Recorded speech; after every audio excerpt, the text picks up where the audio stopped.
রাত তখন প্রায় 12টা। বাড়ির পেছনের বিলে হঠাৎ শুরু হলো বিশাল মাছের লাফালাফির শব্দ। 3 জন মানুষ মাছ ধরতে গিয়েছিল সেই বিলে, কিন্তু তারা জানত না বিলের পাশেই ছিল এমন একটি জায়গা যেটাকে গ্রামের মানুষ বলতো জিনের ভিটা। হঠাৎ নিভে গেল তাদের লাইট। তারপর পানির নিচ থেকে ভেসে এলো এক অমানুষিক হাসি, আর কয়েক মুহূর্ত পর কালো পানির বুক চিরে উঠে দাঁড়ালো একটি বিশাল কালো অবয়ব। সেই রাতের পর তাদের জীবনে কি ঘটেছিল? ওয়েলকাম ব্যাক প্রিয় শ্রোতা, আসসালামু আলাইকুম। রাতের এই নিস্তব্ধতায় আপনাদের সবাইকে আরও একবার স্বাগত জানাচ্ছি। আমি শাহাদাত হোসেন।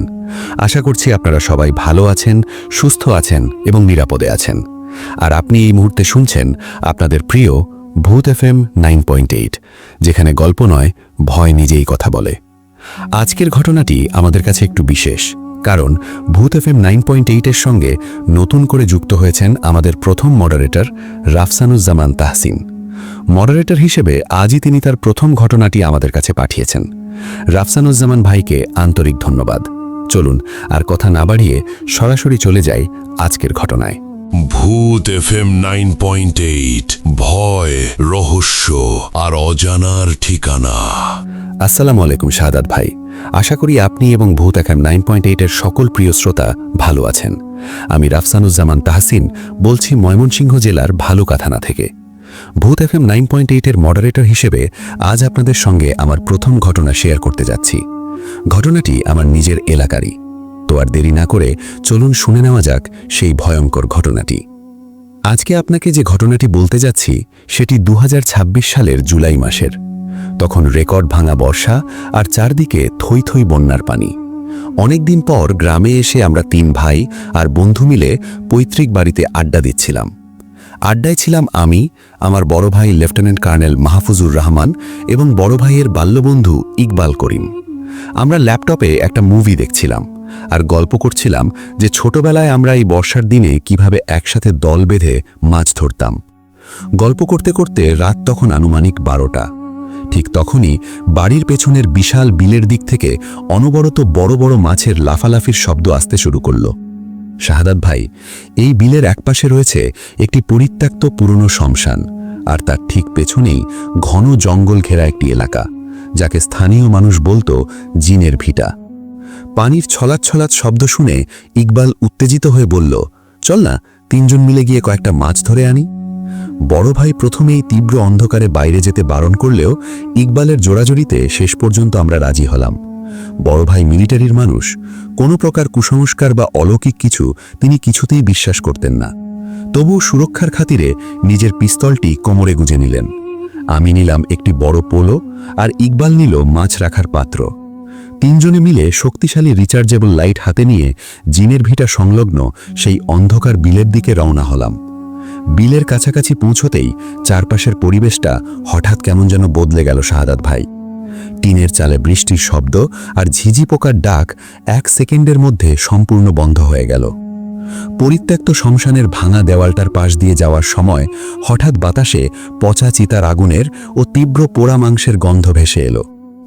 ইকবাল বিলের হাদো পানিতে নেমে হাতের শক্তিশালী লাইটটি পানির ওপর ফেলতেই দেখা গেল পানির নিচে বিশাল আকৃতির একটি কালো রঙের মাছ স্থির হয়ে আছে, যার আঁশগুলো দেখতে ছিল কুচকুচে পাথরের মতো।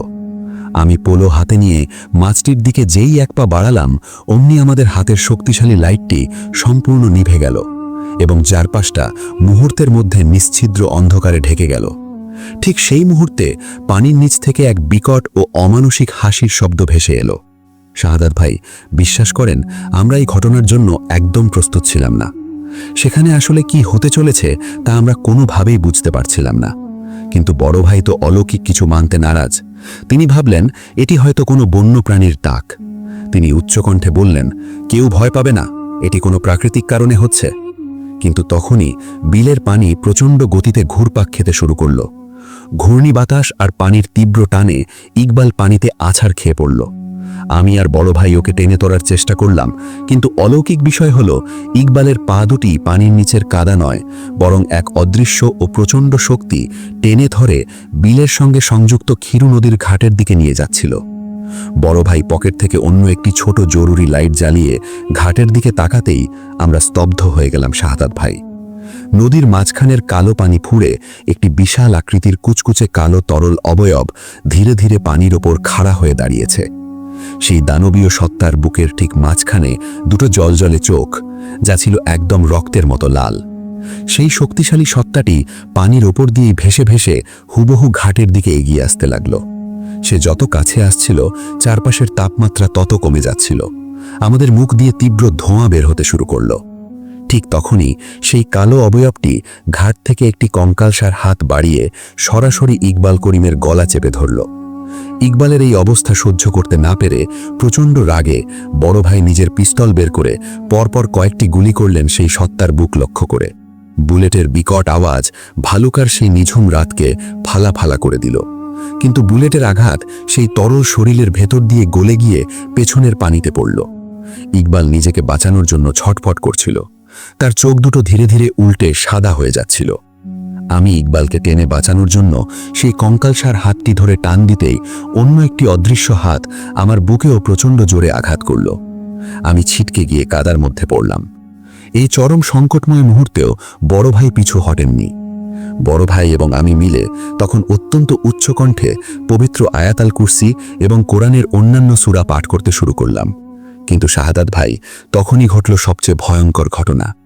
সেই অশুভ কালো শক্তি আমাদের পড়া পবিত্র আয়াতগুলো অবিকল উল্টো করে পড়তে লাগল। তার সেই বিকট ও যান্ত্রিক কণ্ঠস্বরে চারপাশ কেঁপে উঠল। সেই জিনের ভিটার অশুভ কালো শক্তিটি আমাদের দিকে তাকিয়ে ক্রোধে চিৎকার করে বলল, তোরা কেন আমাদের এলাকায় এসে আমাদের বিরক্ত করলি? কেন তোরা এখানে আসলি? শাহাদাত ভাই, বিশ্বাস করেন, ওই বিপদের মুখেও আমরা বুঝতে পারছিলাম না আমাদের সাথে এমন কেন হচ্ছে। পরে জানতে পারি ইকবাল আসলে জিনের ভিটার সেই অশুভ শক্তির সাথে একটু বেশিই বাড়াবাড়ি করে ফেলেছিল এবং তাদের সাথে খুব খারাপ ব্যবহার করেছিল। সে নাকি এর আগেও প্রায়ই গ্রামে আসলে বন্ধুদের সাথে বাজি ধরে ওই জিনের ভিটায় গিয়ে ঢিল ছুঁড়ত এবং নানাভাবে ওদেরকে চরম বিরক্ত করত। যাই হোক শাহাদাত ভাই, তখন বড় ভাই তার সমস্ত মানসিক ও শারীরিক শক্তি এক করে নিজের কোমরে থাকা সেনাবাহিনীর বিশেষ লোহার বেল্টের মেটাল অংশটি হাত দিয়ে শক্ত করে ধরলেন। লোহার সেই শক্ত স্পর্শ এবং এক সেনা অফিসারের তীব্র আত্মবিশ্বাসের ধাক্কায় সম্ভবত এক তীব্র ঘর্ষণের সৃষ্টি হলো। সাথে সাথে একটা আলোড়ন তৈরি হলো এবং এক বিকট আর্তনাদ করে সেই শক্তিশালী সত্তাটি ক্ষীর নদীর কালো পানিতে মিলিয়ে গেল।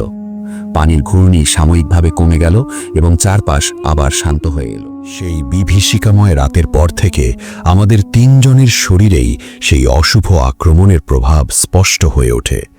তবে বড় ভাই এবং আমি শক্ত মানসিকতা ও নিয়মের মধ্যে থাকায় ধীরে ধীরে সুস্থ হতে শুরু করি। কিন্তু ইকবালের ক্ষেত্রে ঘটল এক চরম বিপর্যয়। শাহাদাত ভাই, সেই আক্রমণ থেকে বাঁচার জন্য কিছু কঠোর নিয়ম মেনে চলতে বলা হয়েছিল, যার মধ্যে প্রধান ছিল সূর্যাস্তের পর কোনোভাবেই একা ঘরের বাইরে না যাওয়া এবং শরীর সুরক্ষার নিয়মগুলো অমান্য না করা। কিন্তু ইকবালের এক মারাত্মক ভুলের কারণে সব ওলটপালট হয়ে গেল।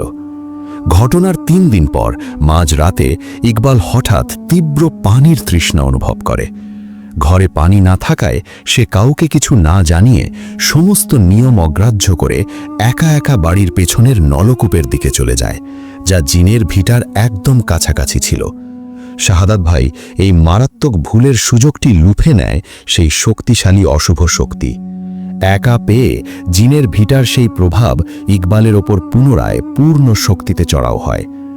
পরদিন সকালে যখন তাকে ঘর থেকে উদ্ধার করা হয়, তখন দেখা যায় তার গলার চারপাশের সেই কুচকুচে কালো হাতের দাগটি আরও গভীর ও ক্ষতবিক্ষত হয়ে গেছে। সারাক্ষণ তার শরীর হিমাঙ্কের মতো ঠান্ডা হয়ে থাকত, যেন কোনো অদৃশ্য বরফ তার রক্তকে জমিয়ে দিচ্ছে। ইকবালকে এই অস্বাভাবিক অবস্থা থেকে মুক্ত করতে পরিবারের পক্ষ থেকে কোনো চেষ্টা বাকি রাখা হয়নি। দেশের বিভিন্ন অঞ্চল থেকে নামকরা ও নামী সব ওঝা, গুণিন এবং কবিরাজদের একে একে নিয়ে আসা হলো। কিন্তু শাহাদাত ভাই, যেই কবিরাজি ইকবালের চিকিৎসার জন্য এগিয়ে আসতেন, তিনি নিজেই অজানা ভয়ে ঘর থেকে পালিয়ে যেতেন। একজন প্রবীণ কবিরাজ ইকবালের কপালে হাত দিতেই তার নিজের হাত আগুনে পোড়ার মতো ফোস্কা পড়ে যায় এবং তিনি চিৎকার করে বলেন, এই রোগীকে সুস্থ করার ক্ষমতা সাধারণ কোনো মানুষের নেই। একে একটি শক্তিশালী অশুভ শক্তি গ্রাস করেছে। এভাবে একের পর এক নামকরা কবিরাজদের সমস্ত চেষ্টা সম্পূর্ণ ব্যর্থতায় পর্যবসিত হয়। ইকবালের অবস্থা যখন মৃত্যুর মুখোমুখি, তখন বড় ভাই নিজের সামরিক যোগাযোগ এবং বন্ধুদের সহায়তায় সিদ্ধান্ত নেন সুন্নাহসম্মত আধ্যাত্মিক চিকিৎসা বা রুকিয়াহ করানোর। এই উদ্দেশ্যে ঢাকা থেকে বিশেষভাবে আমন্ত্রণ জানানো হল বর্তমান বাংলাদেশের অন্যতম প্রধান এবং বিখ্যাত রুকিয়াহ বিশেষজ্ঞ রাকি আব্দুল মালেককে, যিনি এই ধরনের জটিল অতিপ্রাকৃত সমস্যার কোরআনিক চিকিৎসার জন্য দেশ জুড়ে অত্যন্ত সমাদৃত। রাকি আব্দুল মালেক ভালুকার সেই পৈতৃক বাড়িতে এসে পৌঁছানোর সাথে সাথে ঘরের ভেতরের বাতাস ভারী হয়ে ওঠে। তিনি ইকবালের ঘরে প্রবেশ করে তার অবস্থা পর্যবেক্ষণ করলেন এবং অত্যন্ত গম্ভীর হয়ে অজু সম্পন্ন করে ইকবালের মাথার কাছে বসলেন। তিনি অত্যন্ত শক্তিশালী সুরে পবিত্র কোরআনের রুকিয়ার বিশেষ আয়াতগুলো পাঠ করতে শুরু করলেন। তেলাওয়াত শুরু হতেই ঘরের ভেতর এক তুমুল আলোড়ন সৃষ্টি হল। শান্ত প্রায় অচেতন ইকবাল হঠাৎ অমানসিক শক্তিতে বিছানায় ছটফট করতে লাগলেন এবং তার মুখ থেকে এক গভীর এবং যান্ত্রিক কণ্ঠস্বর বের হতে লাগল।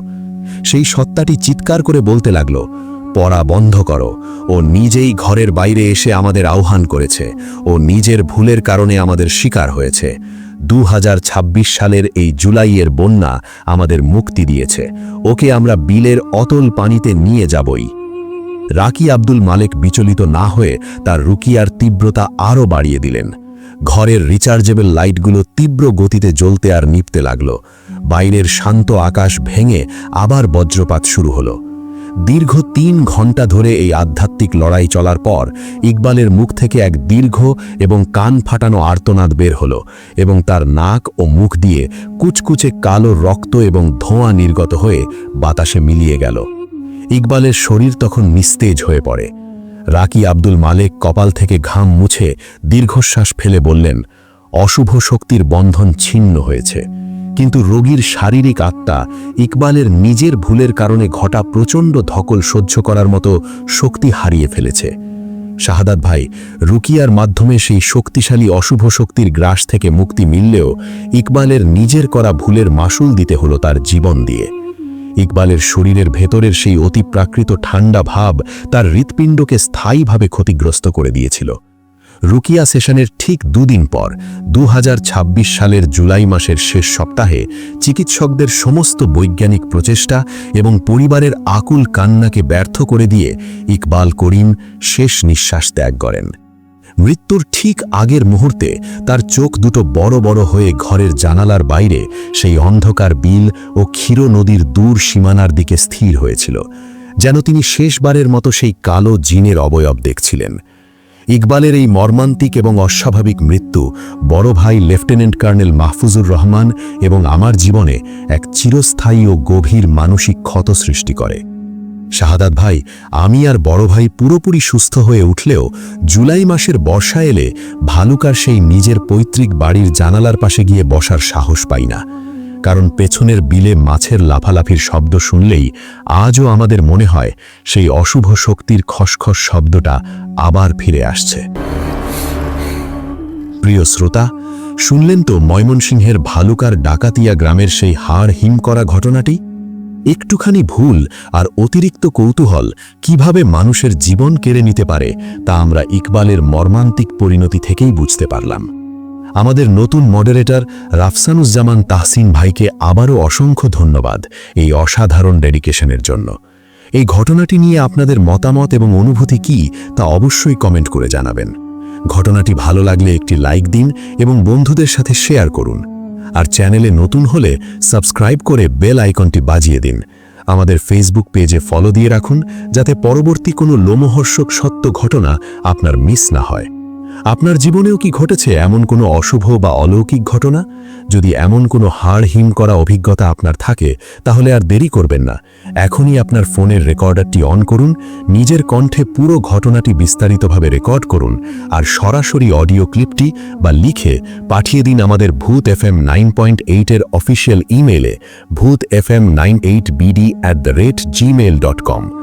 আগামী কোনো বিশেষ এপিসোডে আপনার পাঠানো সেই ঘটনাটি আমরা সরাসরি শুনিয়ে দেব দেশ বিদেশের লাখো শ্রোতাকে। ততক্ষণ পর্যন্ত চোখ কান খোলা রাখুন, সাবধানে থাকুন, কারণ অন্ধকার সবসময়ই আমাদের খুব কাছাকাছি ওত পেতে থাকে। সকলেই ভালো থাকবেন, সুস্থ থাকবেন, নিরাপদে থাকবেন এবং অবশ্যই ভূত FM 9.8-এর সাথেই থাকবেন। আমি শাহাদাত হোসেন আজকের মতো বিদায় নিচ্ছি। আল্লাহ হাফেজ, শুভরাত্রি।